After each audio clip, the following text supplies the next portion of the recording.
Hello students and welcome to the lecture. So students, as we know that we are covering the National Disaster Management Authority, right? This is the topic on which we are discussing right now.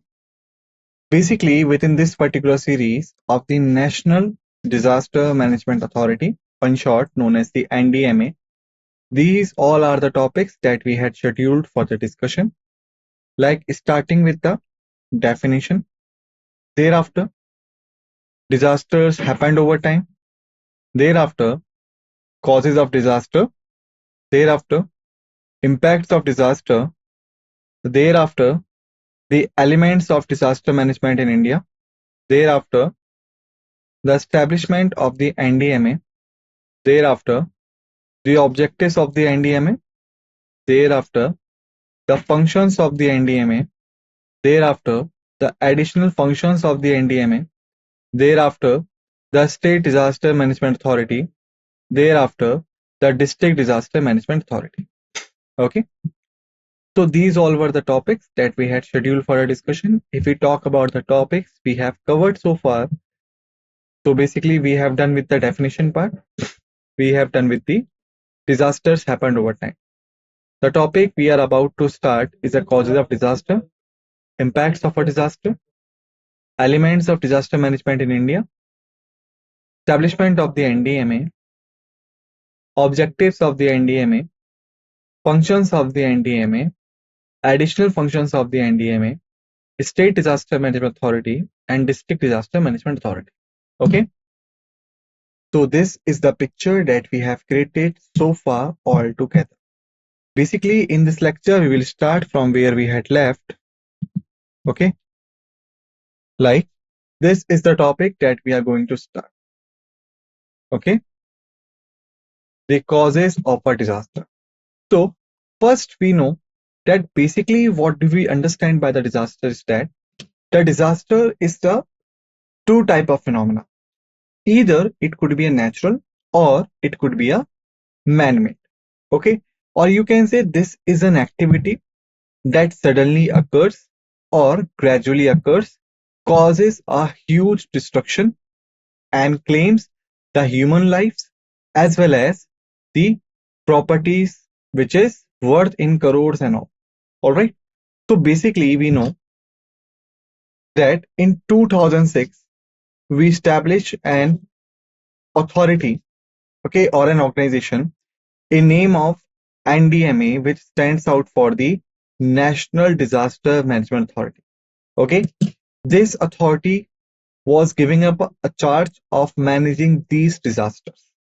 Okay, so that we could mitigate their impact on human lives, on human property, and all. Okay, but the main thing is that here you can say we are talking about the management. Okay, we are talking about the management. So we have to understand it from the more basic thing. Like we can say how you could manage a thing. How you could. Because disaster is also a thing. And if we have to maintain the disaster, if we have to manage the disaster, the first thing that we are required to understand over here is that how do we manage the thing? Like we can say, suppose you are the person who has to arrange a family function. Okay. And when you were arranging a family function, some of your elder or maybe your father ask you to manage the things effectively and manage any adverse situation if happens. Okay. So now we have connected this scenario somewhere with this disaster. Instead of what disaster, I use the adversity. Okay. So now you are tasked to manage the adversity. How you will do it? This is the first question. Okay. And why you has to do it? So your why is very clear. How why? Because you are in charge of organizing the family function. If somehow you fail to counter the adversities, then automatically the family function will got disrupted. Okay. And you do not want to it. So to bypass this system, you required a management. of the disaster, right? Or the adversity. But first of all, how you could manage this? You require a causes. Like what are the elements, what are the things that are having a potential which could occur over a time of the performance of the function and could impact the function. Okay, like you can make a list. Electricity may be go on. When the electricity will not be there, the functions will be disrupted. Rain could become there. Okay, thereafter some of your family relatives and all, or the important family function members, they could be stuck in traffic jam. Okay, if there are some articles that could cause an injury and the children's playing there, then they could be injured. So all of these are the causes that could lead to the adversity while the occurrence of your family function, right? Similar things happen here also. Like we had created an organization in 2006 and task it to maintain the disaster, to manage it, mitigate its effects, and help the people to get the relief as soon as possible at the national level. Okay, so India is a vast country. Territorial wise, if we say it, it is a vast country and even not having a proper topography and the geographical features. Okay, so when we task anyone to maintain the things at the national level, then automatically the disaster management authority is required to look after the causes of a disaster. What are the causes that could lead us to the disaster? Because without knowing these causes, how you could prepare a plan to prevent them? Like if you not aware the electricity could be cut off during your family function, will you arrange the generator or power backup? No. You know that the articles that are placed there couldn't cause an injury. Will you remove it? And until you not aware about it, will you do it? No. Okay. If you're not aware about the traffic jams, will you arrange a you can say alternative route maps and all for your relatives? No.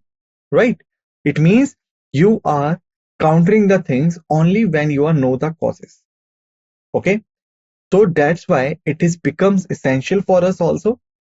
In order to manage the disaster, first we must ensure that what are the causes of the disaster.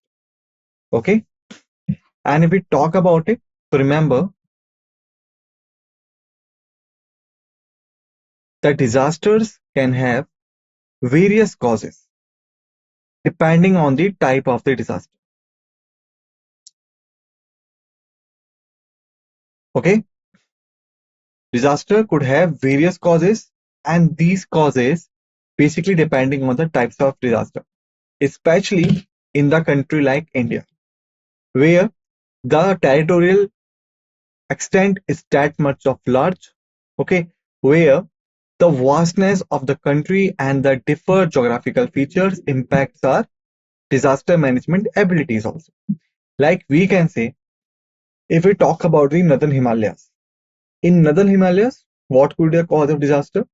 The landslides, okay, the avalanches, earthquakes sometimes. If we come to the Delhi area and all, earthquakes are more prevalent here. If we go to the northeastern or the Ganga planitic part, floods are the main cause. If we go to the central India part, then drought could be the main cause. If we go to the South Indian parts, the tsunamis and all could have the main cause. So now you can see that basically the geography of India is diverse, and because of this diverseness, we could have a different causes over there. And if we really want to manage the disaster at the national level, what we required is we required a analysis of different type of causes of disaster, and these causes could also be differed as per the type of disaster. Okay.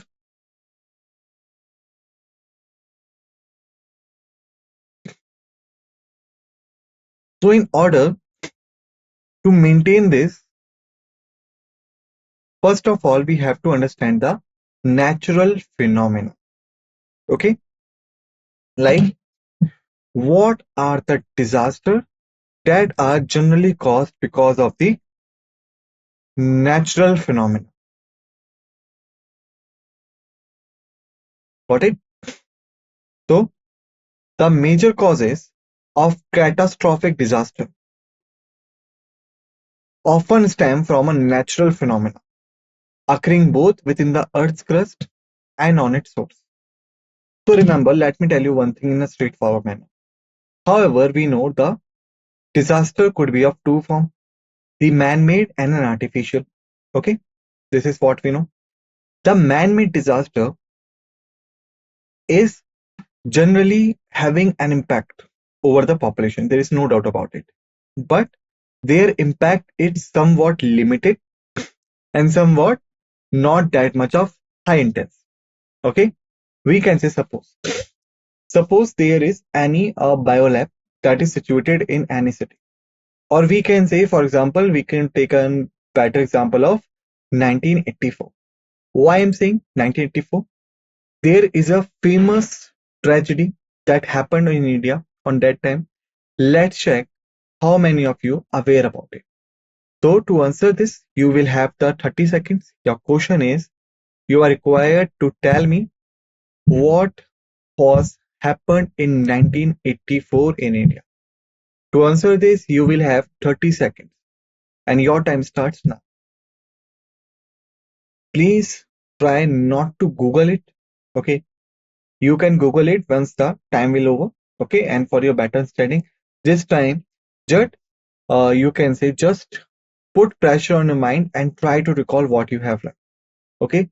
And that ability of recalling the things in a time bound period will help you during your examination also. Okay. So your tenure is over. Now, the question is, what happened in 1984? So basically in 1984, in the city of Bhopal, that is the capital of Madhya Pradesh, there was an American-based chemical company. Okay? That America-based chemical company having some kind of dangerous or the harmful gases with them, okay, which they use to prepare various kind of products. In 1984, the one of the gas that was monoxide that got leaked from here, okay, and that gas was poisonous. So when it got leaked, basically it traveled to the vast areas of the city and killed many people. Okay, many people got died, and this is the man-made disaster. Why? Because that gas not leaked from any natural source. That got leaked from some man-made organization, factory, or a company, whatever you can say. Okay, so now you can say why I said that the man-made disaster could cause a huge damage, but not on the scale that could be caused by the natural phenomena.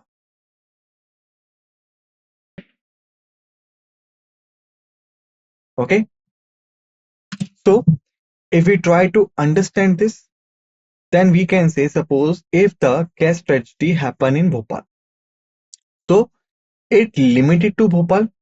First of all, the scale of intensity was low because it did not, you can say, reach the adjoining areas. Second, it did not cause that much of losses which could be caused by the other kind of natural phenomena. Okay, whereas the natural phenomena, like we know, like the other kind, like earthquake and volcanic eruptions, you can have there. If we talk about the earthquakes in a particular way, then the famous incident happened in the place of 2002. Now this is another question that I'm going to ask you. In 2002, India faced a most devastating earthquake. Which was the place where the earthquake happened? To answer this, you will have 30 seconds.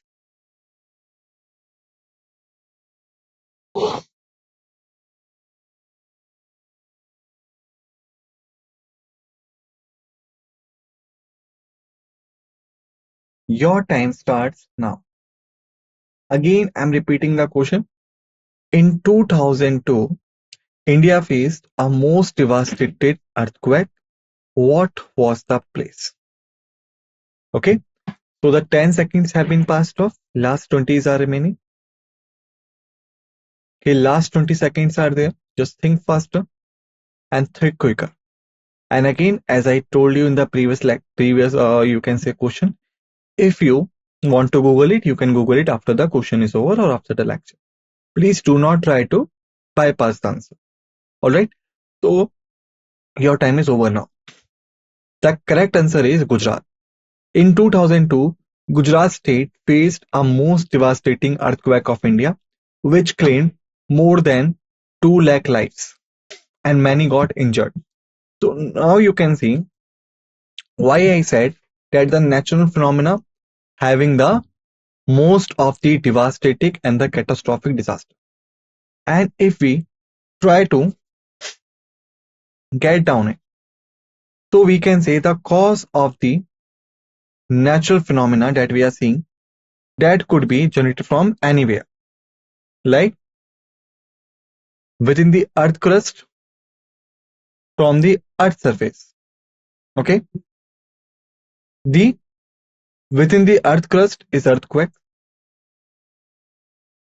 from its surface is volcanic eruptions. If we talk about the earthquake, then we can say basically that is caused by the movements of the tectonic plates beneath the earth's surface.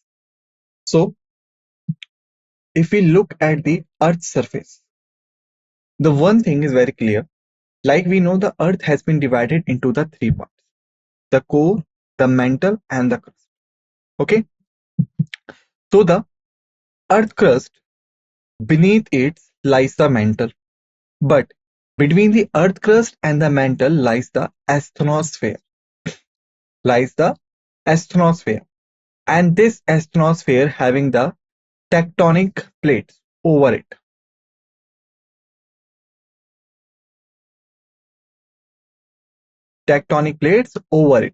And these tectonic plates basically divided the earth's surface into the several parts that we named as the tectonic plates.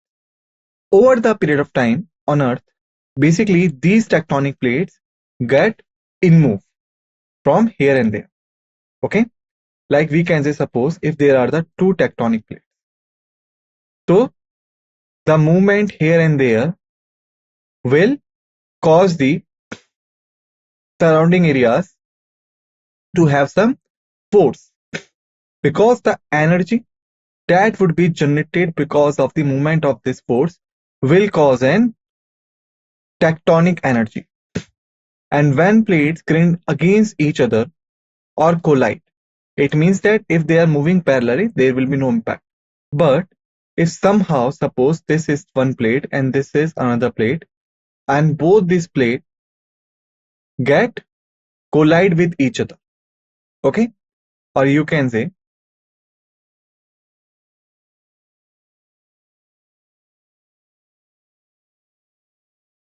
got collide with each other, so in that situation, that much of energy would be released, which will convert it into the tremendous amount of energy, and ultimately the seismic waves will create it. Seismic waves generally are of two types: P waves and S waves. P waves are the primary waves, okay, that remains within the earth crust. They do not come to the surface that is. S waves are those waves which generated sometime later of the P waves, and those waves are the one that reaches the earth's surface. Okay, remember, the P waves do not require any medium to travel. You know what do you mean by the medium? Okay, so if I ask you what you understand by the medium, then what could be the answer? So to answer this again, I will give you the tenure of 30 seconds to think an answer. Then I will give you the answer. So your time starts now. Just think about it. What is the medium? And let me give you a hint. The medium is basically an, or you can say, the way to propagate the things. Okay, 10 seconds have been passed, last 20s are remaining. Just think fastly and think accurately. take your time, do not be in rush, but give the right answer. Now only 10 seconds are left. Just think. Okay, the time's up. So basically the correct answer is a medium is solid, liquid or gas. Okay, and basically there are some waves and all that requires a medium to propagate. It means suppose they could not travel from solid items, could not travel from gaseous items, or maybe from the liquid item, and some are there which do not require any medium and even could travel through the vacuum. So the P waves that generated for the first after the coalition and the grinding of the plates against each other, that basically moves from vacuum also. They do not require any medium to move. Whereas the secondary waves that generated sometime later from the P waves, these secondary waves are required the medium or the solid medium to propagate or move further.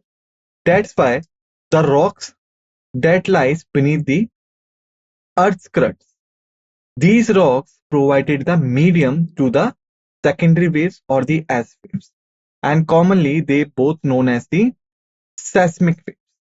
Okay, and with the help of those rocks, the seismic waves reaches the ground surface of the Earth, and because they were carrying the tremendous energy that was developed from the plates grinds each other or collidation, that energy transferred from the rocks to the ground and causes the ground to shake.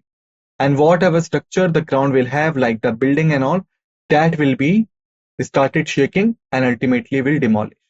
And because of this, the people who are living in those areas, either they get died because of the debris and all that generated from the collision of building, or got you can say replaced, okay, or misplaced, basically we can say misplaced from their places because their houses, their residence got damaged. Thereafter, the second activity, that is the volcanic eruption. Okay, that is happens on the Earth's ground, occur when the magma within the Earth's mantle escape to the surface. This causing explosion of lava, ash, gases. Okay, and this can lead to the widespread destructions in the surrounding area. So basically we can say the volcanic eruptions could have the two reasons. The seismic reason, second one was the non-seismic reason.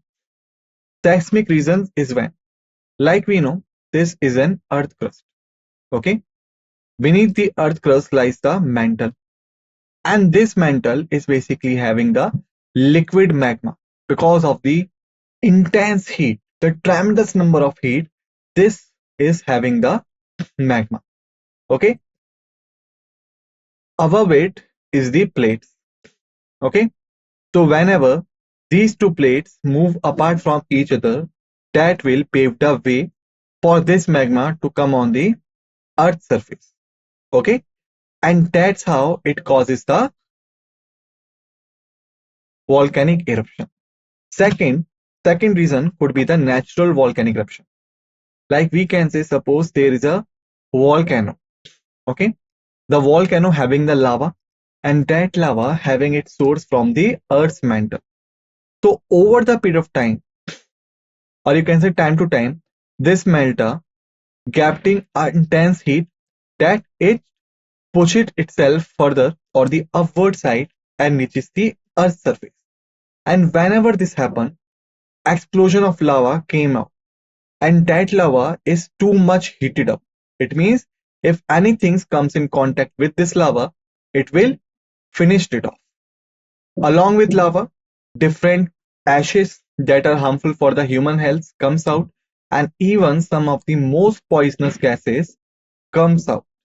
So technically we can say these things combinedly led to the widespread destruction. First, the surrounding homes and the places will get destroyed because of the intense lava and all. Surrounding areas, why? Because these ashes and these poisonous gases, they will be travel from place to place with the help of air and all. And because these are, as I have told you, not good for the human health. Ultimately, that could impact the humans and can lead us to their medical disease or death. It means that will cause an disaster. All right. So, students, basically in this lecture, we have seen the natural phenomena, earthquake and volcanic eruptions. Okay. In the next lecture, what we will do that we will start with the another topic, or you can say we will move further within this topic. Till then, just revise the facts and figures that all I have told you, because many things are there which I haven't written it down here, but I explained to you. So if you not revise it right now, you may forget it in the long run. So avoid this thing and thank you.